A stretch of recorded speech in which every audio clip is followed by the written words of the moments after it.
Salut tout le monde, j'espère que vous allez bien. Aujourd'hui on va se retrouver pour la review du Royal Rumble 2010.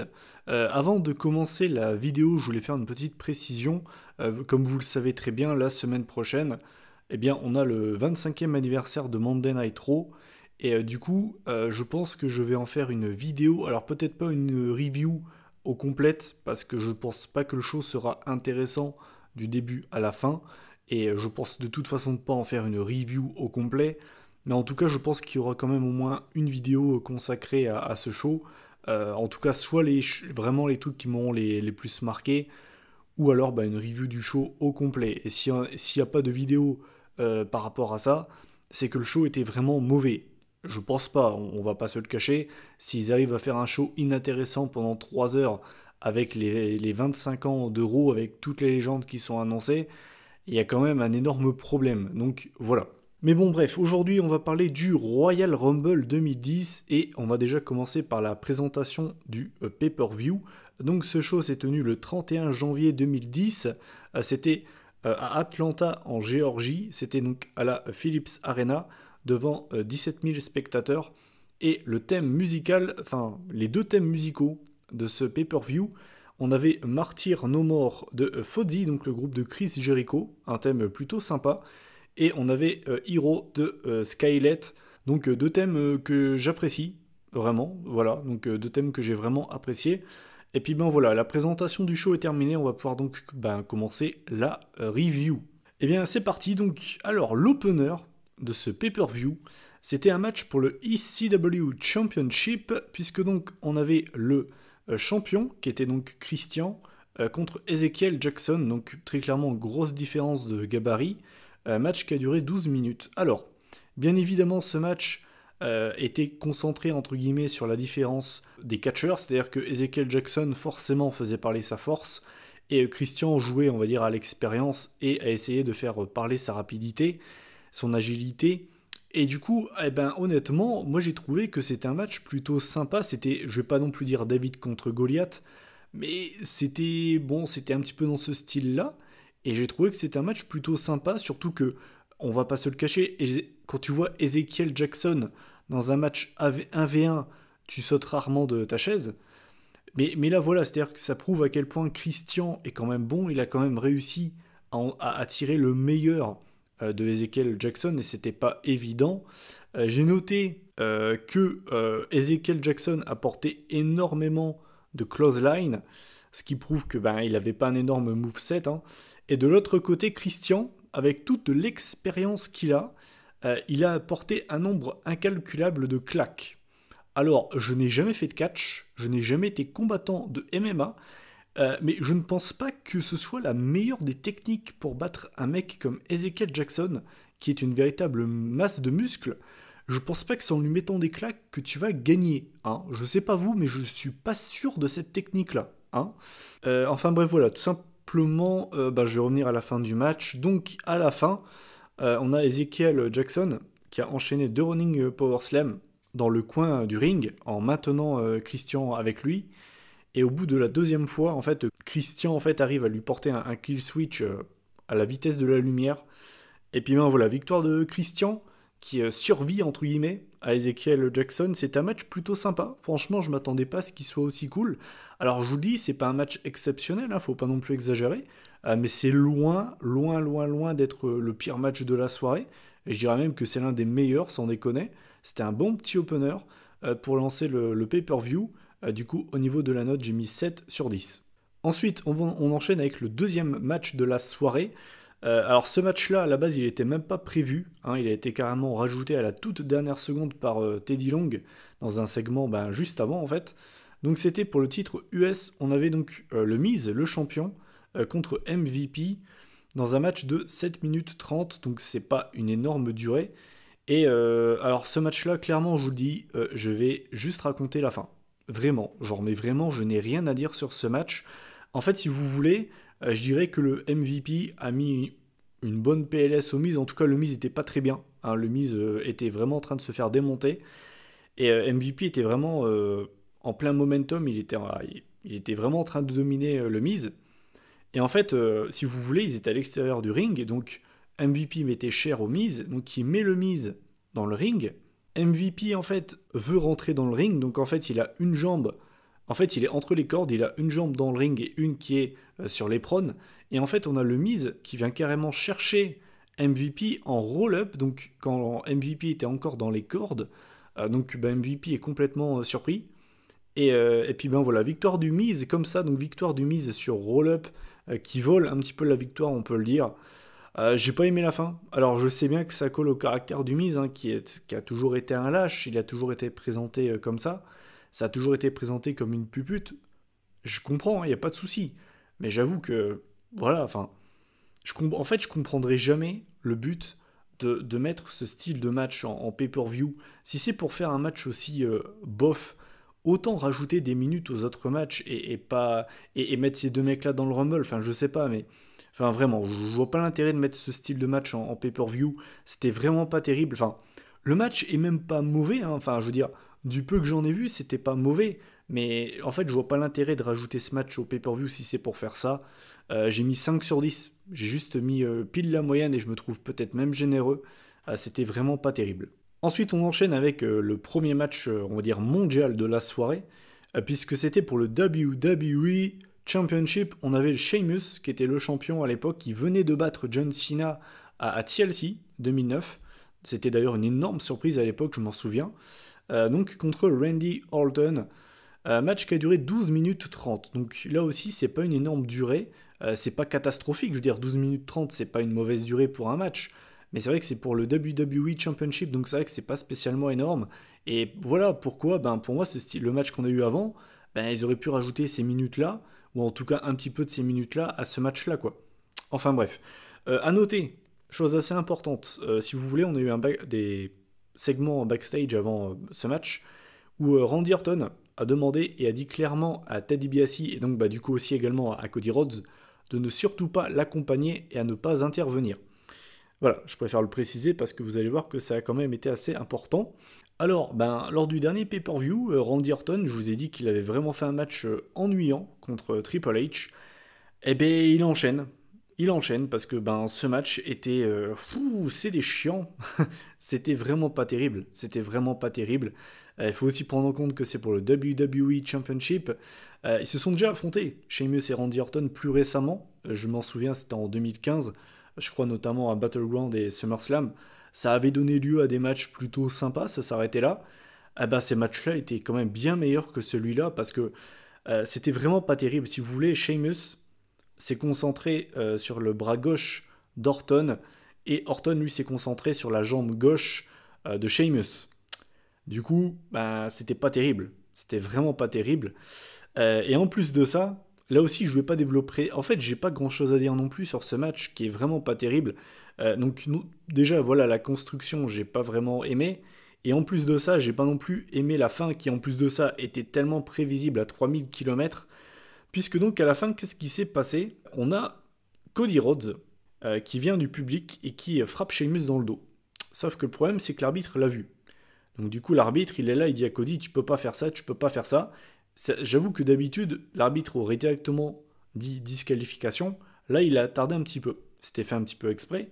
Puisque donc Sheamus remonte dans le ring, Randy Orton enchaîne avec son RKO. Et ben, au moment de faire le tomber, ben, l'arbitre ben, il sonne disqualification normale. Donc voilà, Sheamus retient le WWE Championship, reste champion. Et on voit Randy Orton qui est fou furieux. Et après le match, Randy Orton démonte Cody Rhodes. On a Ted DiBiase qui vient essayer de calmer tout le monde. Mais Randy Orton le frappe aussi. Et finalement, eh bien, ça va se finir avec un brogue kick de Sheamus sur Randy Orton. J'ai pas vraiment compris pourquoi d'ailleurs. Pourquoi est-ce que Sheamus a frappé Orton? Il en avait un peu rien à foutre. Enfin, j'ai pas vraiment compris pourquoi il a fait ça. Mais bon, voilà, tout ça pour dire que j'ai pas aimé la construction du match. J'ai pas non plus aimé la fin. Donc c'était pas terrible. Hein. C'était vraiment pas terrible. Pour le WWE Championship, moi je suis désolé, mais je peux en attendre plus. Je peux en attendre plus. Attention, quand j'ai vu Sheamus Randy Orton, je me suis pas dit que ça allait être un 5 stars. Je suis pas bête, hein. Mais je pense qu'ils auraient quand même pu faire mieux, quoi. Donc déçu. Déçu de la qualité du match. J'ai mis 4,5 sur 10. J'ai longtemps hésité à me dire est-ce que je mets la moyenne ou pas. Et je me suis dit que c'était vraiment pas assez en fait. C'est pas assez. Pour le WWE Championship, pour moi, c'est pas assez. Donc j'ai mis 4,5 sur 10. C'est vraiment, vraiment pas terrible. Et ensuite, on enchaîne dans les notes vraiment pas terribles. Et là, pour le coup, c'est la pire note du pay-per-view, puisque c'était pour le Divas Championship, qui est donc à l'époque était détenu par Michelle McCool, qui était accompagné à l'époque par Layla, pardon, et à l'époque, elle formait le duo les couilles, hein, enfin pardon, les cool. Hein, moi je les ai toujours appelés les couilles. Voilà, ça fait un peu bof, c'est pas grave. D'ailleurs, on peut le dire, hein, le iconique duo de NXT s'est complètement pompé sur ce duo-là, hein, on peut le dire carrément. Enfin bref, donc Michelle McCool contre Mickie James. Alors, ben, si vous avez pas vu le catch à l'époque, c'est pas grave. Et si vous suiviez le catch à l'époque, je vais peut-être vous rappeler un segment et des segments qui vont. Vous allez vous dire, merde, pourquoi tu nous as rappelé ça? Mais c'était la fameuse rivalité, c'était pendant cette fameuse rivalité-là qu'on a eu les fameux segments avec Piggy James ou Michelle McCool se moquer du poids et du physique de Mickie James, soi-disant parce qu'elle était grosse. Écoutez, alors chacun sa vision des choses, mais si pour vous Mickie James est grosse, vous avez un problème. Hein. J'ai pas compris, je ne comprendrai d'ailleurs jamais cette rivalité qui était un peu ridicule, et en plus de ça, ça véhicule pas une très bonne image, parce que les jeunes, les petits-enfants qui voient ça, ils vont se dire, ah donc en fait c'est pas bien d'être gros, ah donc bah du coup on va pouvoir tailler les gens. Vous voyez ce que je veux dire? C'est pas du tout une bonne... c'est pas un bon exemple à montrer pour les enfants, surtout que pour le coup Mickey James est pas du tout grosse, donc... Bref, j'ai jamais compris cette rivalité qui était un peu nulle, on peut le dire. Bref, tout ça pour dire que Mickie James a battu Michelle McCool en 20 secondes. Donc nouvelle championne Mickie James. En fait, si vous voulez, Michelle McCool a voulu mettre un big boot sur Mickie James l'a esquivé. Et c'est Layla qui était déguisée en Mickie James en cochon qui se prend le big boot. Et derrière, on a Mickie James qui enchaîne avec son DDT. Je crois qu'elle appelait ça le Mickey DDT. Ah, c'est pas fait chier. Et donc voilà, nouvelle championne Mickie James au bout de 20 secondes. Vous devez vous en douter, j'ai pas mis une très bonne note, j'ai mis 1 sur 10. J'ai mis 1 sur 10.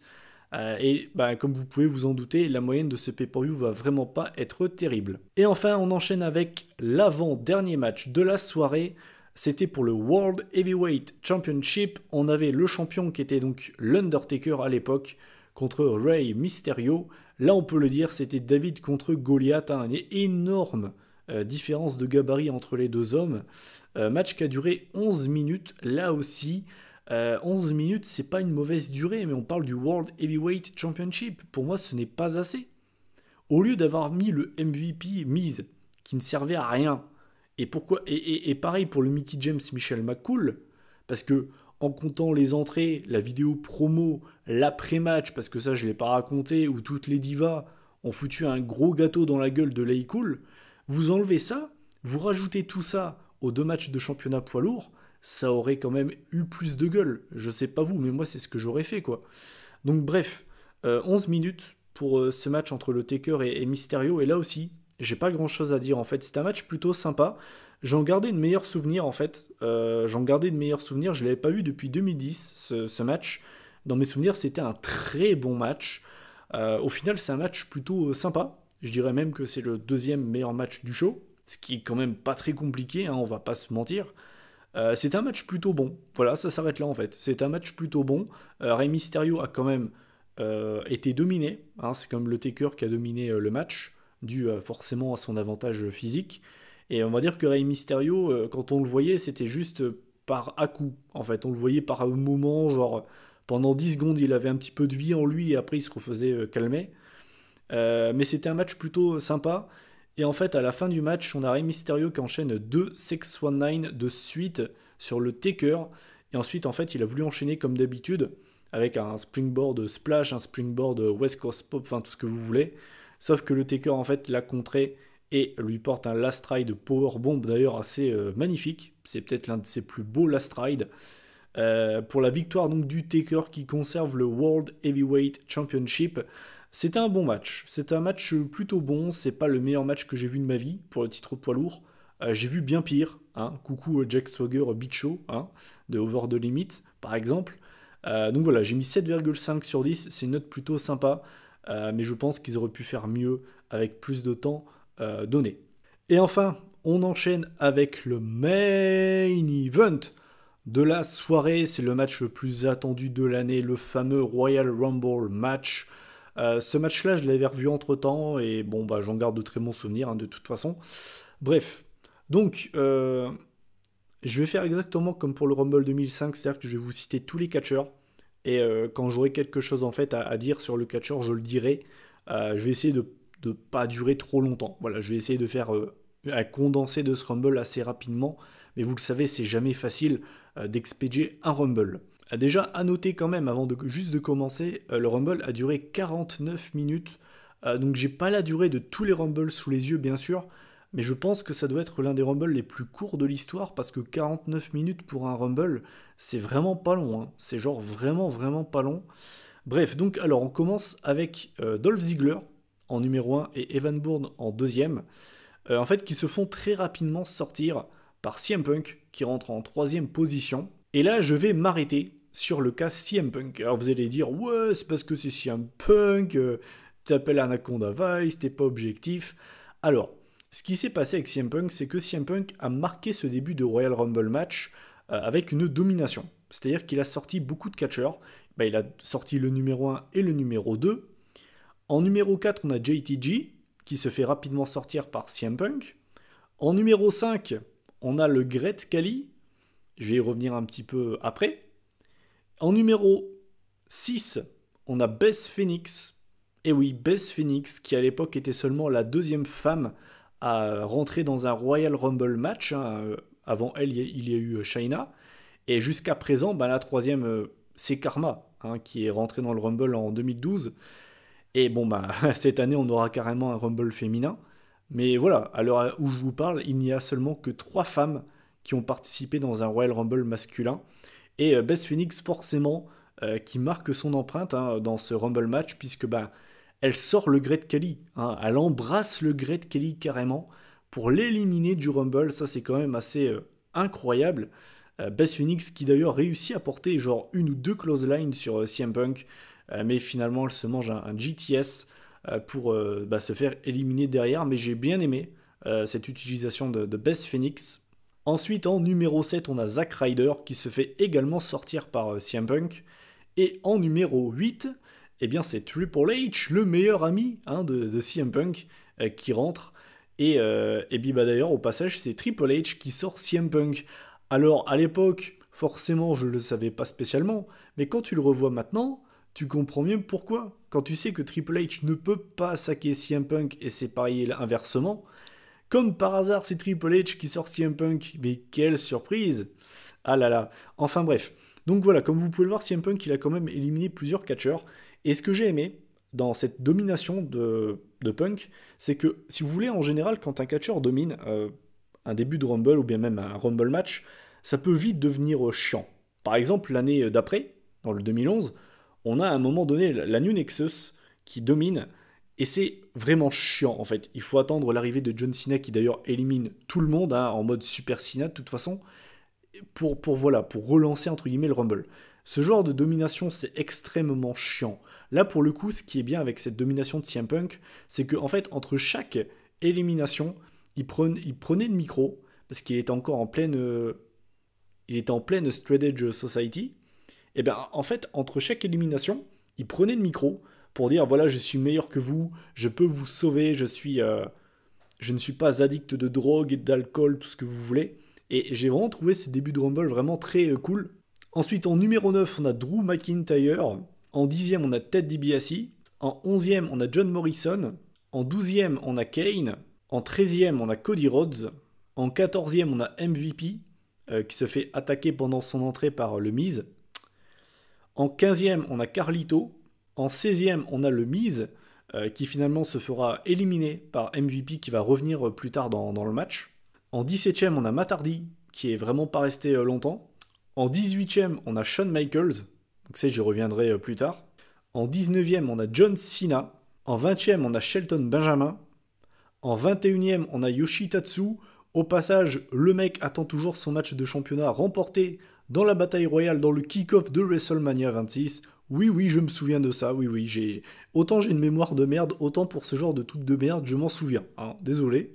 En 22e, on a le Big Show, en 23e, on a Mark Henry, en 24e, on a Chris Masters, en 25e, on a R-Truth, en 26e, on a Jack Swagger, en 27e, on a Kofi Kingston, en 28e, on a Chris Jericho, en 29e, on a le moment de ce Royal Rumble match, avec le retour de Edge, qui en fait était blessé. Il s'est blessé, je pense, pendant l'été 2009, je crois aux alentours de juillet, un truc comme ça. Et à la base, ben, c'est la surprise. C'est la surprise. Edge qui revient sous une énorme ovation. Je me rappelle qu'à l'époque, j'étais super content. D'ailleurs, ben, dédicace à mon pote Kevin, grand fan de Edge. C'était génial. Le retour de Edge, il est génial. En plus de ça, Edge qui élimine son ancien partenaire Chris Jericho, puisqu'à la base, ils avaient remporté les ceintures par équipe.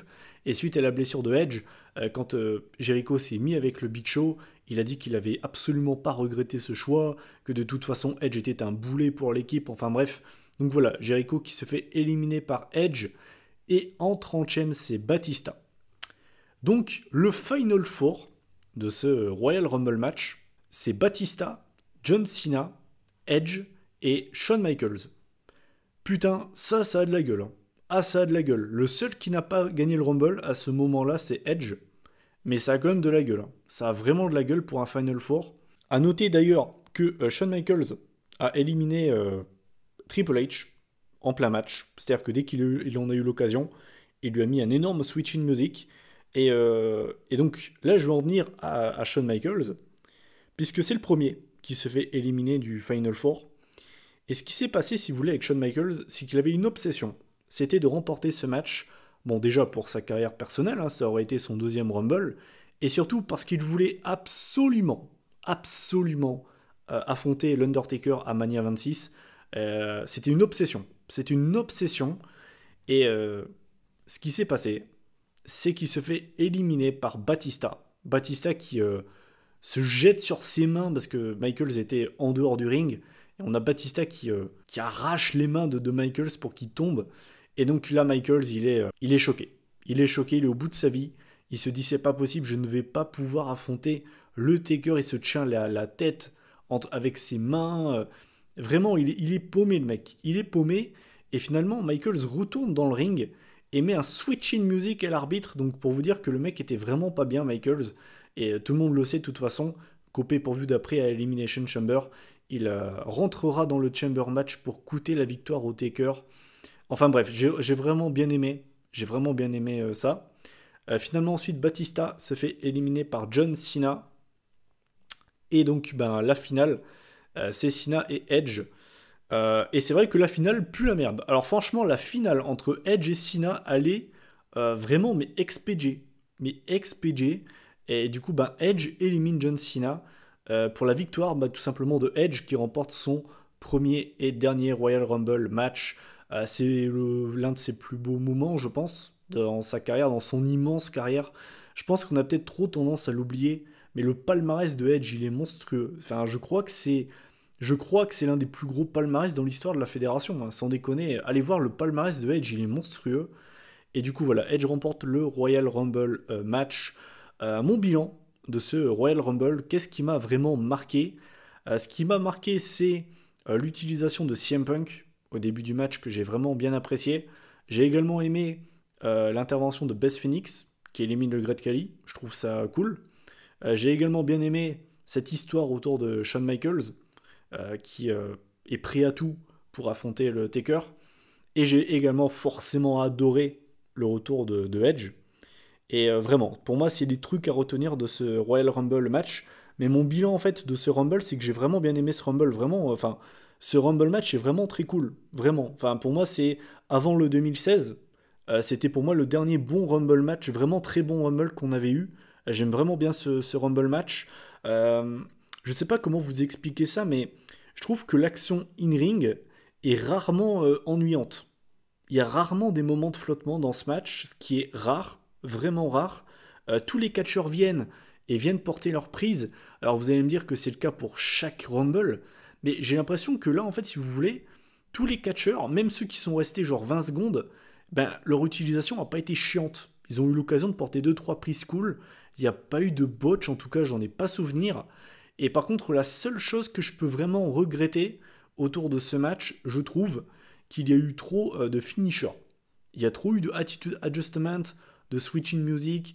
Je trouve que vers la fin, il y avait que ça. Il y avait vraiment, vraiment que ça. Et je dirais que c'est peut-être le seul point négatif que je peux relever autour de ce Rumble match. Mais sinon, non, j'ai vraiment bien aimé ce Rumble match. Du coup, je mets 8,5 sur 10, ce qui est la même note que j'ai mis pour le 2005. Et c'est vraiment un Rumble que j'ai beaucoup aimé. Donc voilà. Eh bien écoutez, en faisant la moyenne de ce pay-per-view, on arrive à la moyenne de 5,58 sur 10 pour être assez précis sur 10. Ce qui est vraiment pas terrible. Merci le Mickey James Michel McCool qui a complètement démonté la moyenne du show. J'ai calculé juste par curiosité, si vous enlevez le Mickey James Michel McCool, le pay-per-view aurait récupéré un point de moyenne générale pour vous dire que voilà quoi. Bref, sinon à part ça, mon bilan en fait de ce pay-per-view, c'est que honnêtement le Rumble match est de loin le meilleur match de la soirée. On a le Taker Mysterio qui est plutôt bien, c'est un bon match poids lourd. Le Ezekiel Jackson Christian est plutôt sympa pour lancer le show, surtout avec Ezekiel Jackson dans le match, c'était pas gagné. Et puis à part ça, il n'y a rien en fait. Enfin le MVP Miz est vraiment pas terrible. Le Divas Championship match dure 20 secondes et le Sheamus Randy Orton est vraiment vraiment pas terrible. Donc c'est un pay-per-view que je qualifierais d'assez moyen en fait. Il est assez moyen, enfin c'est très clairement pas le meilleur Rumble de l'histoire, très clairement. Mais voilà, tout simplement. Enfin bref, voilà, vous connaissez mon avis sur ce Royal Rumble 2010. Maintenant, je vous invite tout simplement à donner votre avis en commentaire sur ce pay-per-view. Je vous avoue que j'en gardais de meilleurs souvenirs. Voilà, je vous le dis franchement. Donc voilà, n'hésitez pas donc à donner votre avis en commentaire, à liker la vidéo pour le soutien, à la partager pour la faire découvrir à des potes. N'hésitez pas. Et puis nous on se retrouve la semaine prochaine pour la vidéo pronostic du Royal Rumble et de NXT TakeOver Philadelphie. Et sûrement une vidéo spéciale sur le Raw, spécial 25 ans. Donc voilà, je vous souhaite à tous un bon week-end. Allez, salut tout le monde.